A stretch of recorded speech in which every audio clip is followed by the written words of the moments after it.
Porque vocês me chamam de Senhor, Senhor, e não fazem o que eu digo.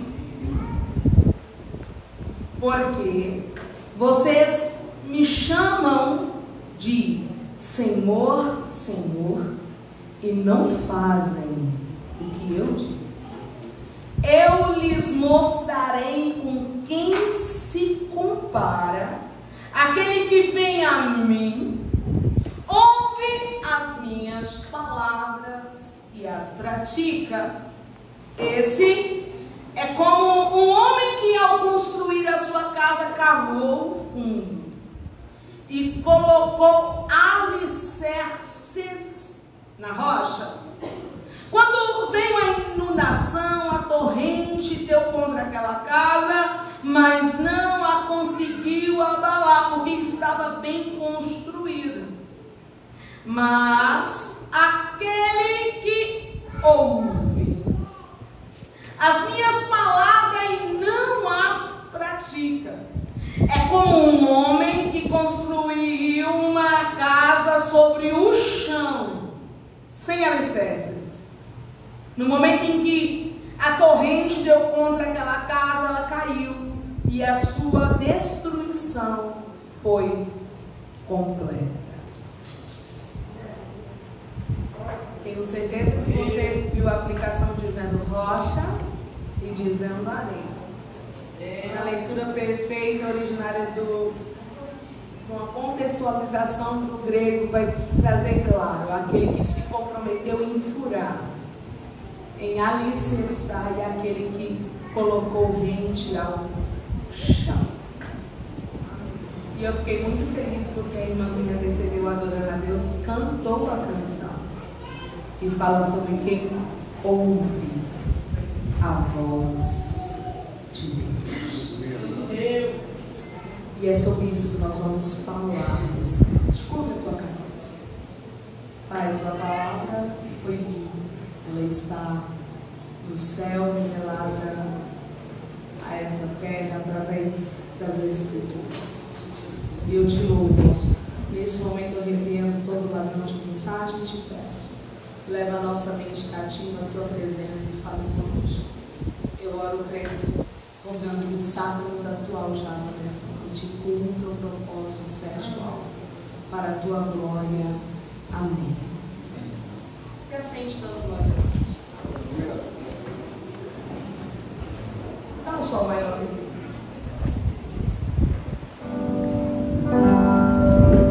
Se amanhã, só o teclado, queridos.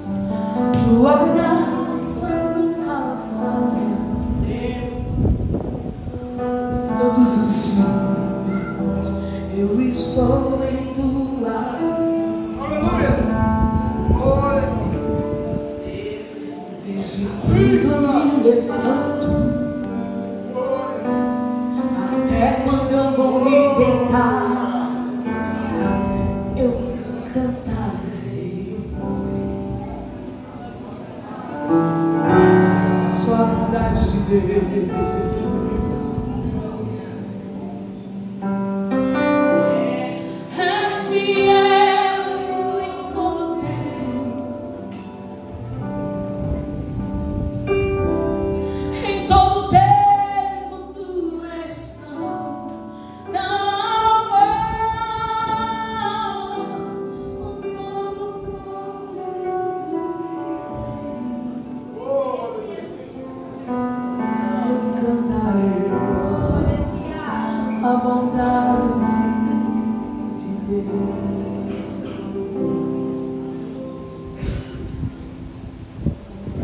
Falar dessa voz é ter certeza de uma bondade que não se ausentará em nenhum momento da nossa vida.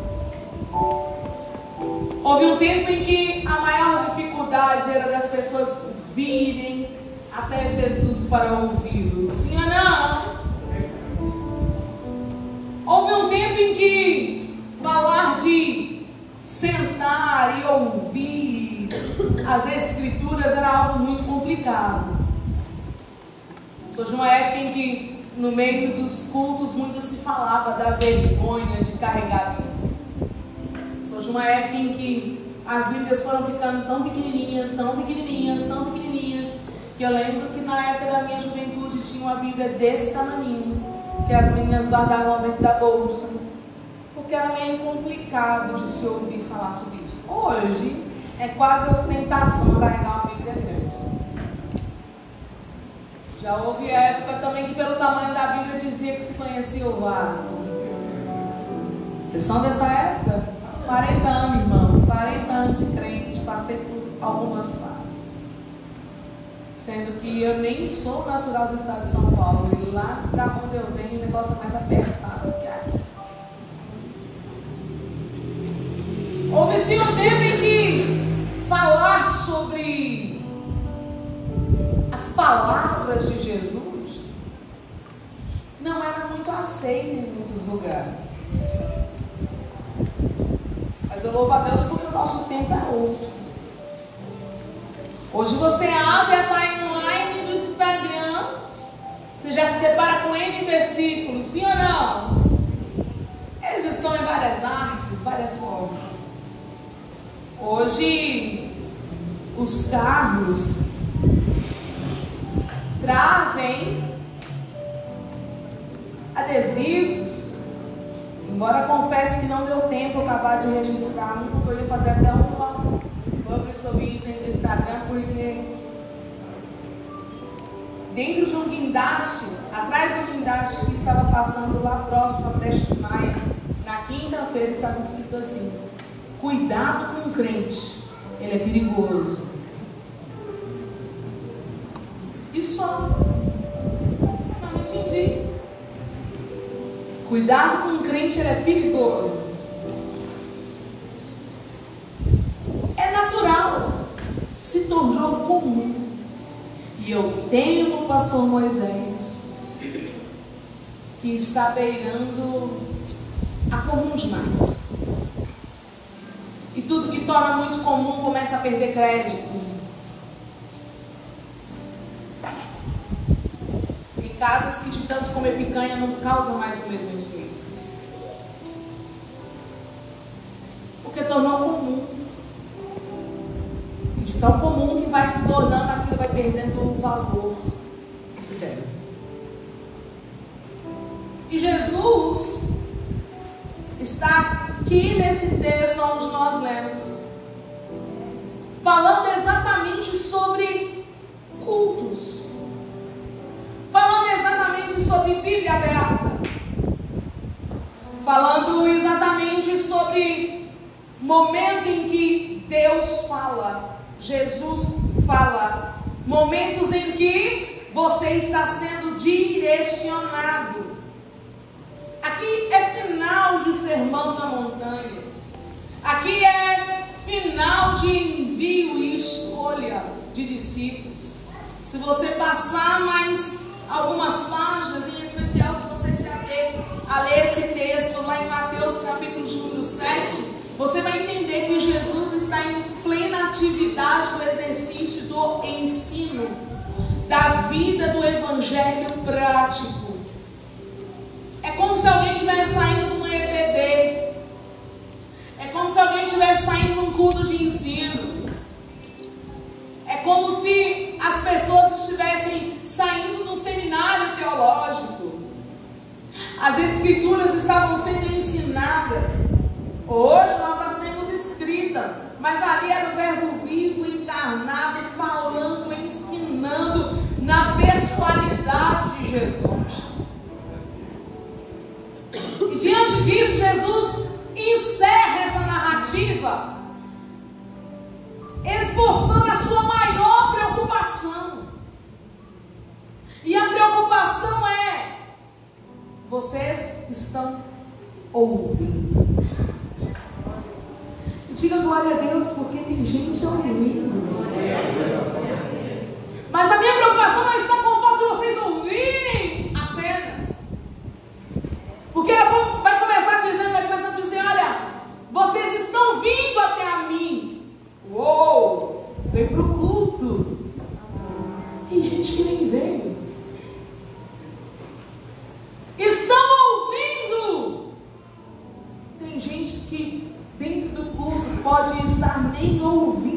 a mente não está nem aqui. Mas ele diz: eu estou preocupado é se vocês vão praticar tudo que eu ouvi. E ele começa a esboçar essa preocupação de uma forma tão linda, porque ele valoriza o ouvir. Porque ele sabe que a fé, ela vem por onde, queridos? E a fé é o fato de eu estar colado naquilo. A fé é o fato de eu estar intrínseco, de dar credibilidade, de crer, de tomar como verdade. Jesus sabe que a fé só é ativada quando nós, porque a fé vem pelo ouvir, e ouvir a palavra de Deus, diz o escritor. A audição é um dos 5 sentidos humanos. Ela ocorre dentro do nosso aparelho auditivo. E esse aparelho auditivo é composto por alguns órgãos, dentre eles, principalmente a gente está vendo aqui, é o que? A orelha. A orelha não é o ouvido, mas é a orelha. Mas é fato que o fato de alguém ter os órgãos não denota a audição. Porque o processo auditivo, ele ocorre no cérebro. Você ouve, processa, é aqui que está a compreensão do que você ouve, faz sentido, e então gera pensamentos, então gera atitudes, então gera sentimentos. Se não primeiro, porque tudo que penso sinto, então primeiro eu sinto, depois eu penso. Mas tudo começa com aquilo que eu ouço. A audição capta, o cérebro codifica, e então isso é processado em nós. Então o que Jesus está dizendo: eu garanto a mensagem do culto,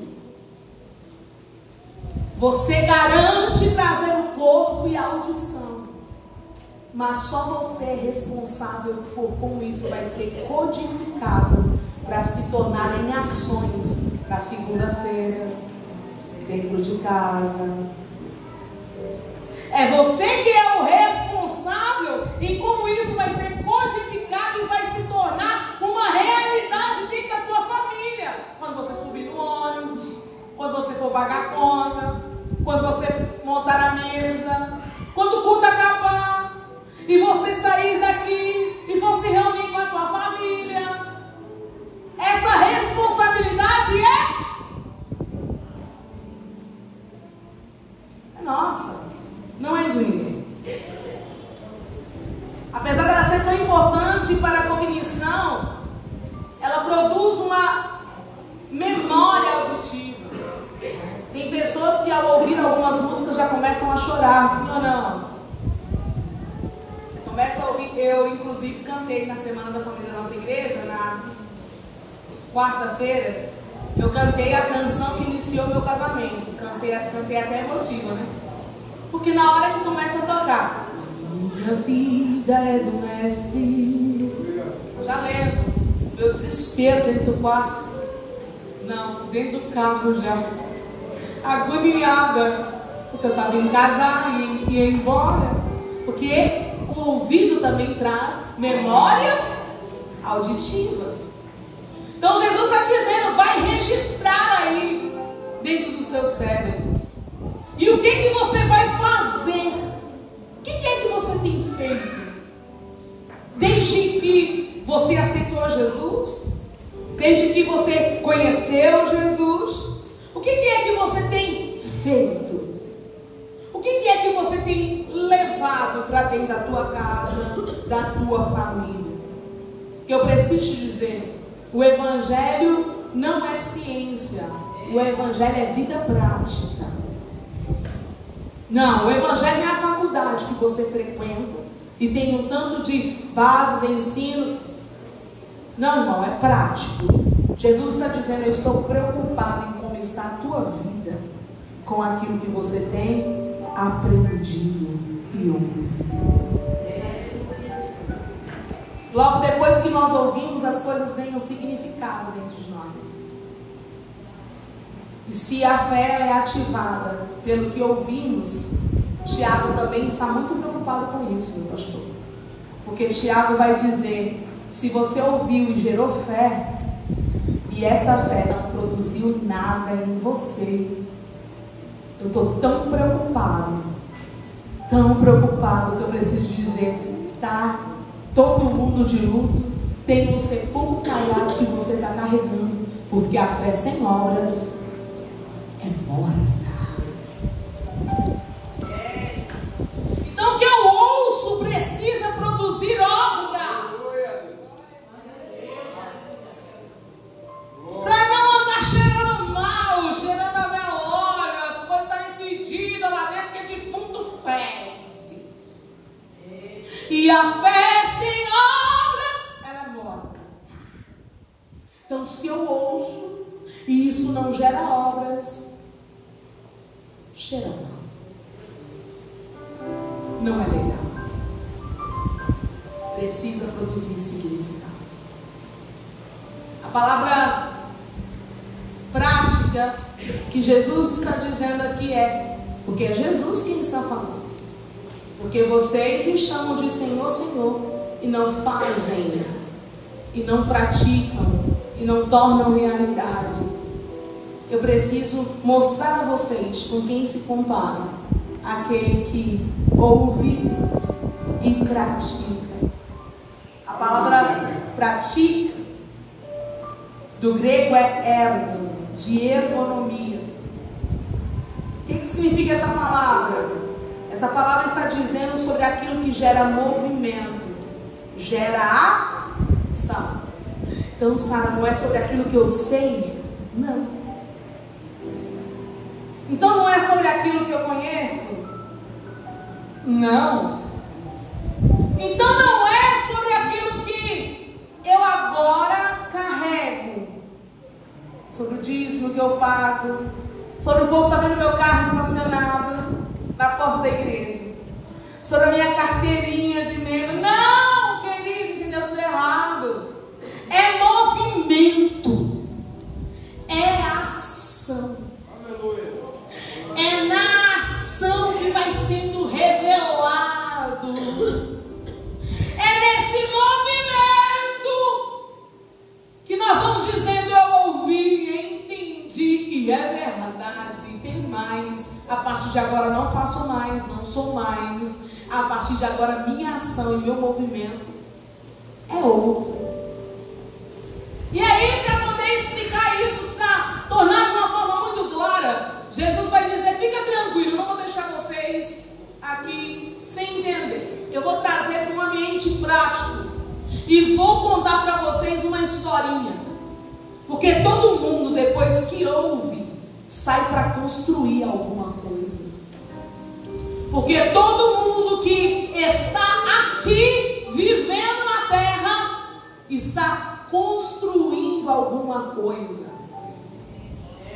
Observa que ele está dizendo, todo mundo vai ter que construir uma casa. Ele está dizendo, vai ter construção para todo mundo. Sabe, então qual é a diferença? Não, ele não está questionando a respeito de construção, não. Jesus não está fazendo isso. Ele está dizendo, vai construir e vai ficar de pé, ou vai construir e a casa vai cair. Mas que vai construir, vai construir. Então todo mundo vai construir alguma coisa? Vai. E aí Jesus vai dizer que a diferença está em quem ouve e pratica, tem uma escolha assertiva de onde estabelecer a sua casa. Tem a escolha de vai dar certo, a escolha de que ficará de pé.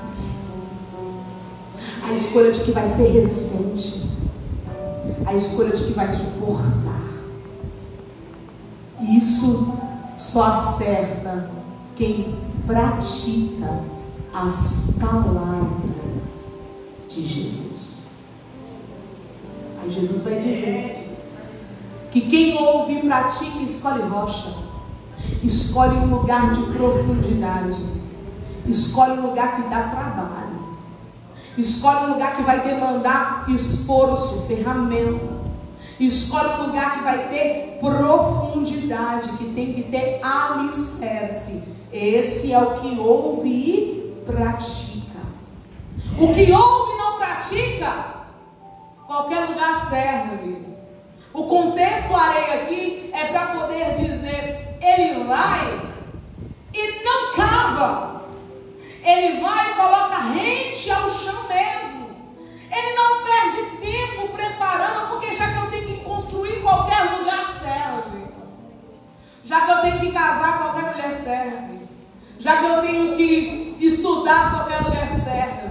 Já que eu tenho que trabalhar, qualquer lugar serve. E aí começa a cantar a musiquinha, né? Deixa a vida me levar. Mas o Senhor está falando, aquele que ouve as minhas palavras e pratica, faz escolhas assertivas. E nessas escolhas ele se compromete a perfurar a rocha. Mesmo que dê trabalho, ele se compromete em gastar energia, planejamento, mas se compromete em perfurar a rocha, na certeza de que nunca vai ser sobre construir, mas sobre permanecer de pé.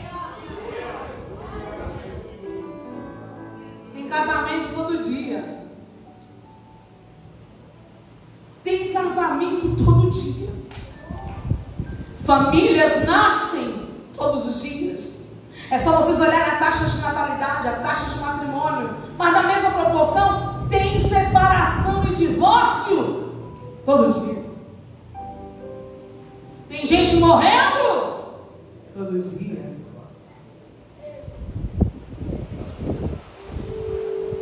O que faz a diferença entre alguém que está casado há 50 anos? Ou aqueles que dá 2 meses, 3 meses, dia eu tive que conversar com a pessoa 10 dias, eu falei, mas gente, não entendi. Aí eu vou perguntar, casou por quê? A primeira pergunta que eu gosto de perguntar, casou por quê, gata? Fala comigo. 90% não sabe por que casou. Mas vou perguntar para ninguém hoje, não, pelo amor de Deus, que eu não quero DR depois do culto, eu vim só pregar. Esses dias fui aconselhar uma pessoa, não posso contar muito testemunho, mas o Senhor tocando no coração. Fui aconselhar uma pessoa e eu aconselhando essa pessoa, falei, uma luta? Eu falei, então, queria ser filho de crente igual eu. Minha mãe é do cocó, a sua também é do cocó. Por que você casou assim? Você pensa do eterno, que agora que casou, amiga, tudo tem que ficar casado. Mas vamos buscar lá o que foi que motivou. Deus te deu um sinal, um raio raiou. O que é outra explicação? Ou não, Sara? Eu também não sei porque eu casei. Quando eu vi, eu não tinha casado. Eu falei, mas amiga, eu não entendi. E agora você quer resolver o que você não entendeu para casar? Trata de furar a rocha enquanto dá, para manter a casa de pé.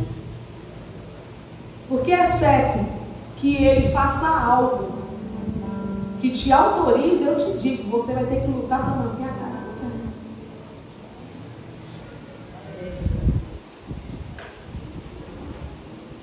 O que Jesus está dizendo é, quanto mais prática,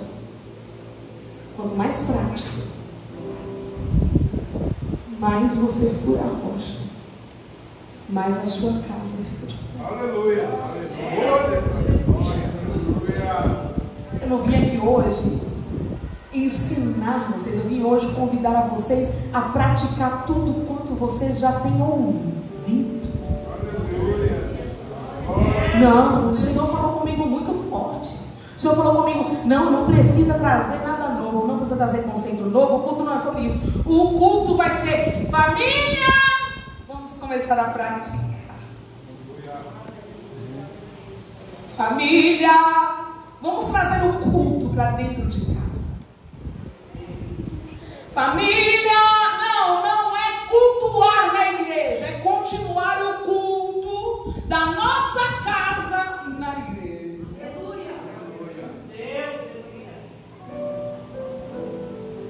de cantar aqui sobre amor. E na hora de construir casa, não virá. No templo, até diz a segunda chance. No templo até diz, a porta está aberta, tem lugar na mesa. Mas o filho chega, todo atribulado, e você diz, vai, aqui você não pode dar, porque você não pedindo, está isso aqui. O Senhor está nos convidando a praticar.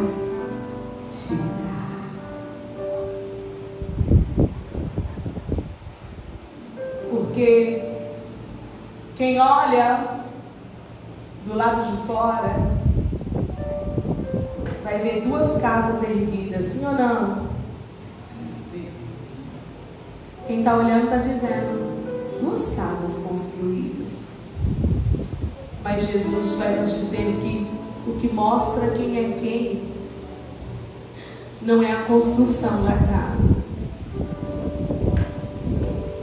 O que vai mostrar a diferença é na hora que vier tempestade, na hora que vier inundação, na hora que vier o que você não previu, na hora que vier o inesperado. Porque olha para mim, chega para todo mundo, chega para quem pratica e para quem não pratica, chega para quem se comprometeu e fez profundidade, como também para quem só colocou na areia rasa. Chega para todo mundo. Chega para a irmã que faz a campanha, sobe um monte, desce um monte, faz jejum, faz isso, faz aquilo. E chega também para aqueles que não estão envolvidos nesses mistérios. Chega para todo mundo quando a tempestade chegar. Queridos, quando você menos assusta, a carta chega, o desemprego chegou. Quando você menos assusta, um acidente de carro desestabiliza famílias inteiras. Olha que o texto não vai dizer que você vai deixar de sentir. O texto vai dizer que quem pratica vai ficar de pé. A água vai bater na janela. O granizo vai bater na janela. O vento vai bater. Mas o seu desespero será contido, porque quem pratica o Consolador está lá dentro. Quem pratica o Espírito Santo está lá dentro. Por isso que o céu está dizendo, comece a praticar, porque o dia mau não manda aviso prévio, mas ele chega para todo mundo. E aonde é a prática, a casa vai ficar de pé.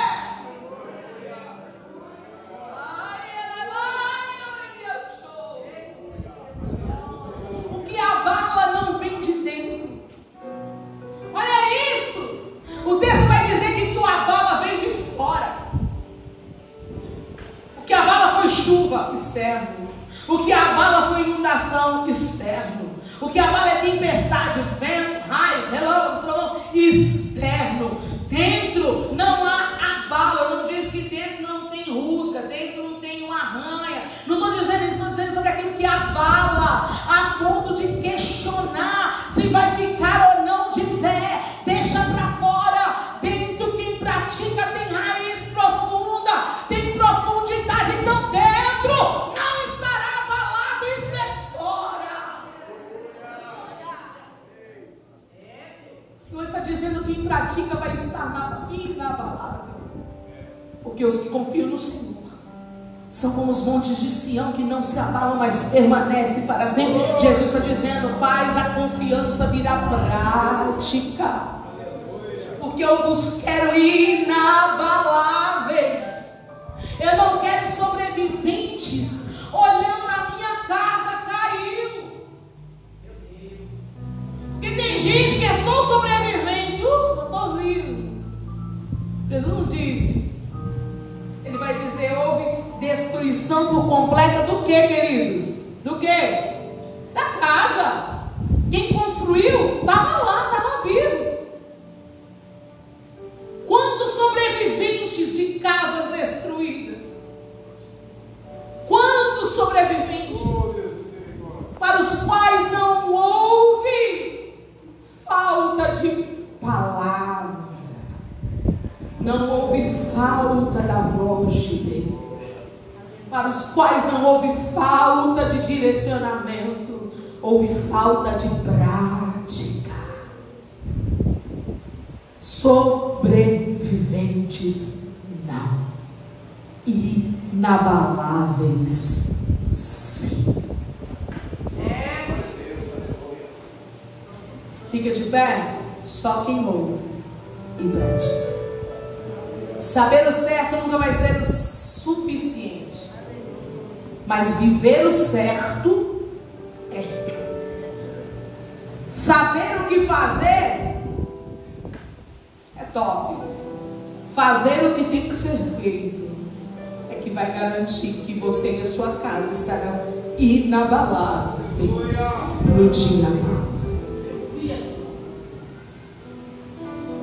E aí eu me pergunto, será que você sabe quais são essas palavras? Será que você sabe o que significa todas essas palavras que Jesus está falando? Eu poderia dizer sobre salvação, palavras de Jesus. Eu poderia dizer sobre libertação, Jesus também. Mas hoje é um culto de família. Então essa casa que eu estou falando de fato é a sua casa, sua família, ó, a casinha das crianças. E eu, quando estava nessa tarde, falei, Senhor, que palavras o Senhor tem liberado para as famílias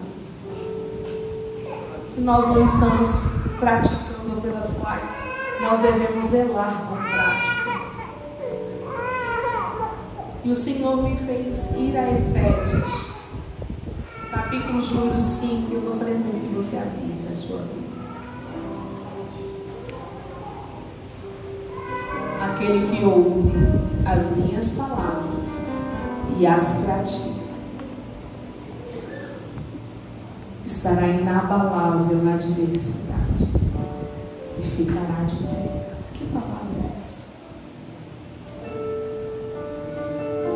Se puder colocar na tela, eu agradeço. Versículos número 21, querido. Nós vamos até o 32.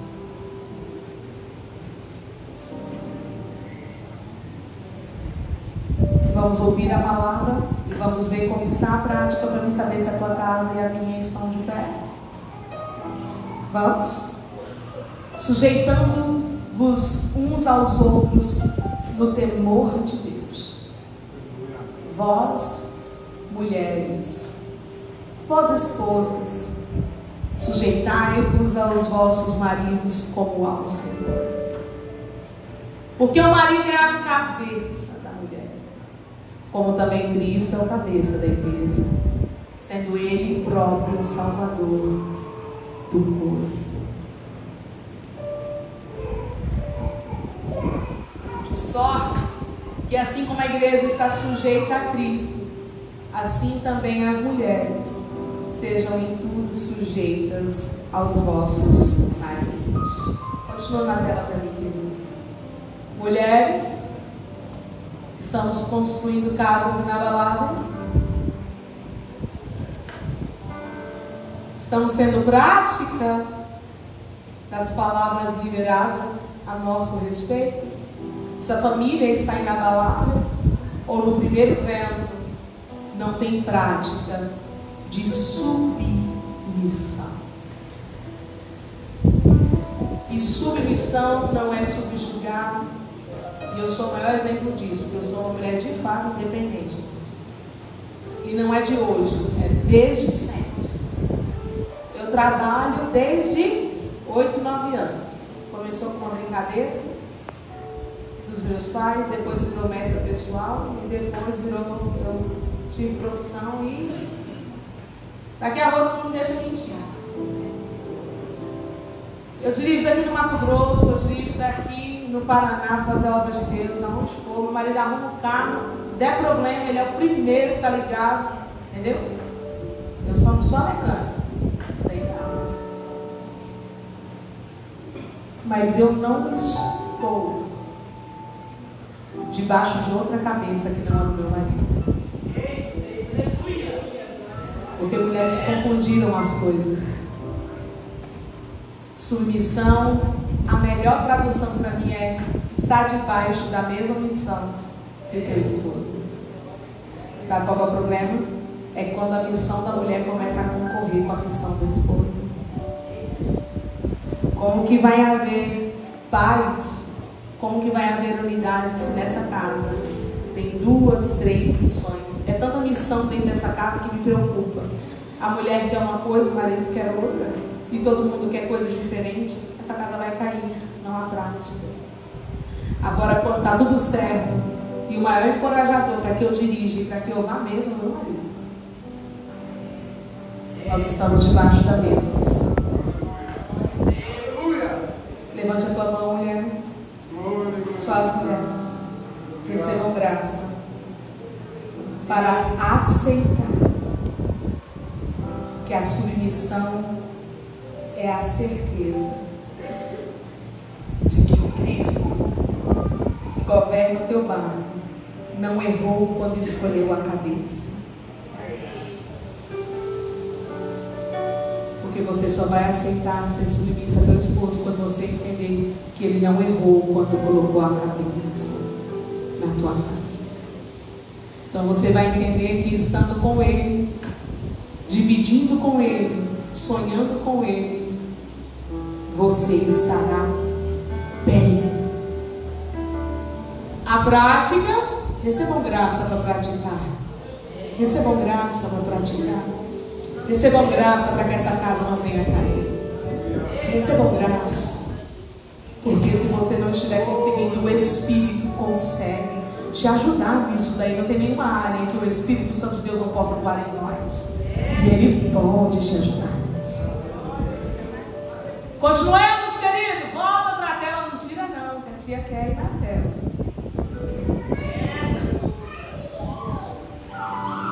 Vós, maridos, amai. Nós temos tanta coisa para fazer. Amai.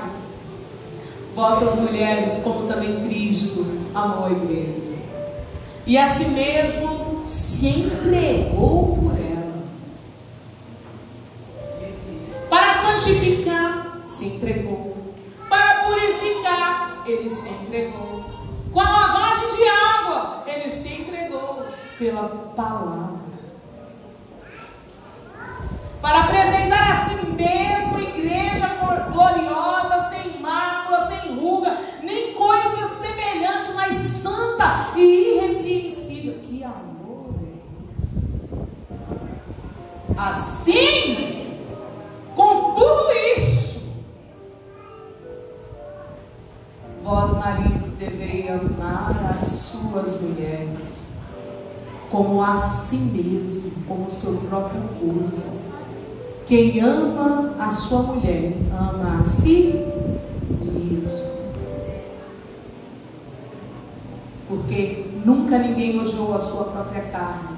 Antes a alimenta, a sustenta, como também faz o Senhor da igreja. Tem prática? Tem prática, homens? Essa casa está inabalável, homens. A prática.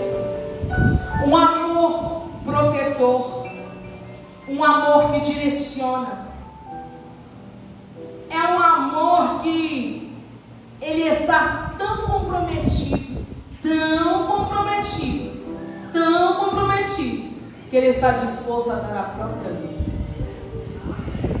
pela esposa. Esse amor não é guardado debaixo de 7 chaves. Porque o texto vai dizer que como Cristo demonstrou esse amor, assim também os maridos precisam demonstrar. Um amor incondicional, sacrificial, protetor, diretivo.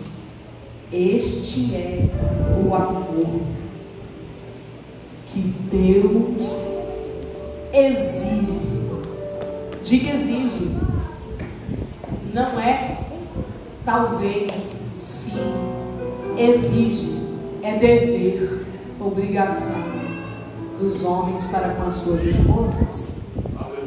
Essa casa está de pé ou essa casa cai? Homens, levante a mão, que eu vou profetizar só para os homens agora. Recebam graça para amar como Cristo amou, para que essa casa fique de pé. Receba graça para ser provedor como Cristo é da igreja. Receba graça para proteger a tua mulher, a tua família, como Cristo protege a igreja. Recebe graça para trazer o sustento moral, psíquico, emocional e também monetário para essa mulher.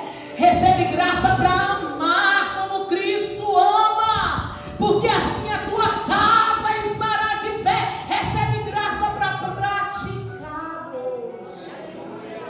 Ai, coloca no 6, versículos número 1. E eu caminho para isso. Filhos, você faz parte dessa casa. A casa é pai, mãe e filhos. O resto é balela, invenção e hashtag não perco meu tempo com Cristo não perdeu. Mas falemos com as famílias. Sara, que outra casa que vocês estão falando? Vocês estão entendendo a outra invenção de outras casas, né? Sim, né? Tá bom, não estou falando de ninguém que partiu não, porque eu sou o maior exemplo. Meu pai morreu, eu tinha 43 anos, meu esposo é mais velho que meu pai. Então não estou falando sobre isso, estou falando sobre essas outras casas, entendeu? Amém? Então vamos falar para a casa da família tradicional, cristã. A casa da Bíblia, a casa da prática. Vós, filhos, obedeçam. Vós, filhos, não precisa perguntar não, obedece. A vossos pais, porque isso é justo.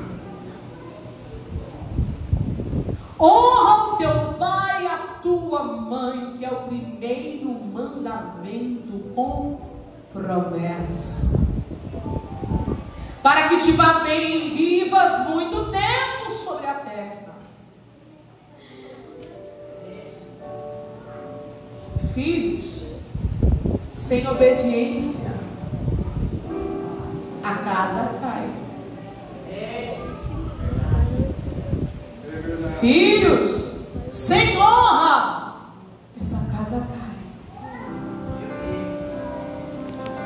Filhos, com tanto questionamento, é injustiça. Essa casa cai. Aí Sara, não vou obedecer porque não faz sentido. Não vi o texto mandando perguntar o sentido de nada. E Jesus vai dizer que aquele ouve as minhas palavras e as pratica, é inabalável de amar. Filhos, levante a mão, eu vou profetizar. Recebam graça para obedecer.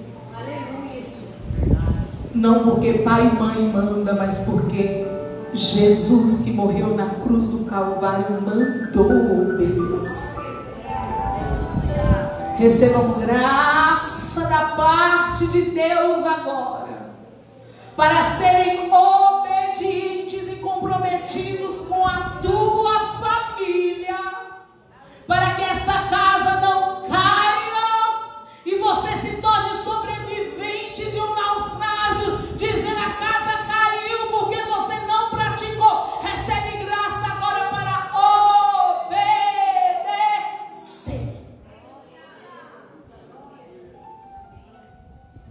Sigamos. Se tem filho, tem? Se tem filho, tem? Tem filho que tem pais. Como eu sempre falo em casa, você não é filho de chocadeira. Sempre usa essa expressão lá em casa. Vós pais, deixa de ser chato. Deixa de ser chato. Essa é a parte que a gente não gosta, né? Vós pais, para de provocar a ira gratuita. Vós pais, para de promover contenda desnecessária. Vós pais, não provoqueis a ira dos vossos filhos, mas criai-os na doutrina e na admoestação do Senhor. Assim? Amém. É que essa versão está diferente. É o 4. Olha o que diz na minha versão. Não tratem os filhos de modo a irritá-los. Antes, eduquem-os com a disciplina que vem do Senhor. Os pais, mantenham a vara, mas para de irritar. Vós pais, tenham controle emocional, porque irritadiço é um descontrole emocional, e isso a gente fala todo dia. Irritar é arrazoar, e arrazoar é promover a desestabilidade emocional, mas isso é conversa para outro dia. Pais, levante a mão. Recebe graça para guardar a sua irritabilidade só por trabalho. Recebe graça para guardar a sua irritabilidade só para as contas e para as dívidas.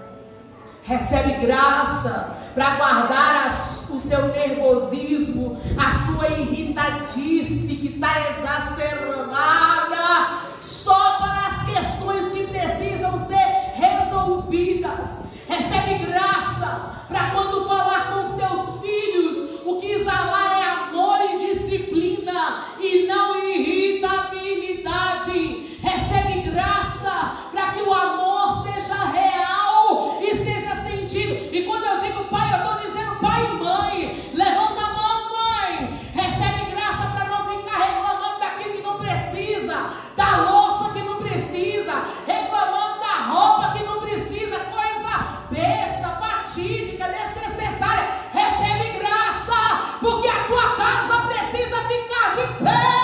A tua casa precisa estar inabalável. Recebe graça. Por fim, eu quero encerrar com Tiago 1:22. Coloca na tela para mim.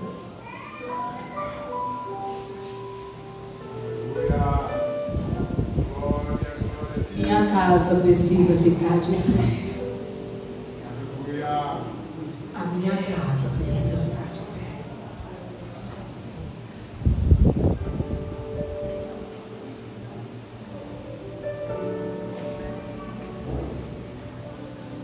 Tiago 1:22.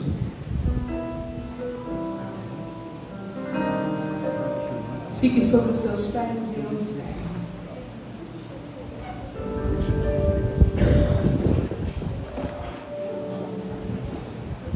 Porque aquele que ouve as minhas palavras e as pratica, constrói a sua casa na rocha. Mas aquele que ouve e não as pratica, deixa a sua casa construída numa areia e vai ter que assistir essa casa. Mas olha o que Tiago está dizendo: sejam praticantes. Aleluia a Deus. Glória a Deus. Sejam praticantes. Não apenas ouvintes. Não se enganem a si mesmos. Eu preciso encontrar a tua casa de pé no dia mal. Eu preciso encontrar a tua família de pé. Sejamos práticos. Você está com a sua família próxima, pastor? Você se importa você fazer essa oração? Cadê o pastor Moisés? Posso? Você está com a sua família? Glória a Deus. Está longe? Junta com a tua família. Glória a Deus. Oh, aleluia.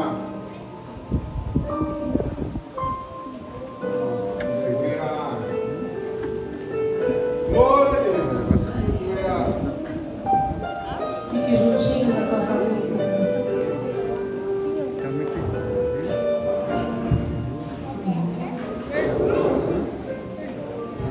Tem alguém sem família aqui perto? Se tiver, eu vou fazer igual a gente faz na nossa igreja. Fica com a família do pastor. O pastor é pai de todo mundo. Tem alguém sem família aqui? Sem familiar próximo? Acho que não, né?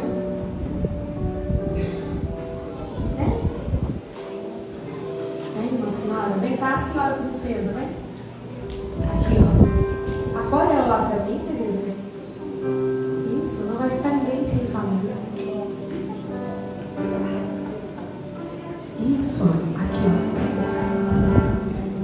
Tem mais alguém? Aqui, meu amor, com o pastor. Vem você também, você está sem? Puxa. Ai.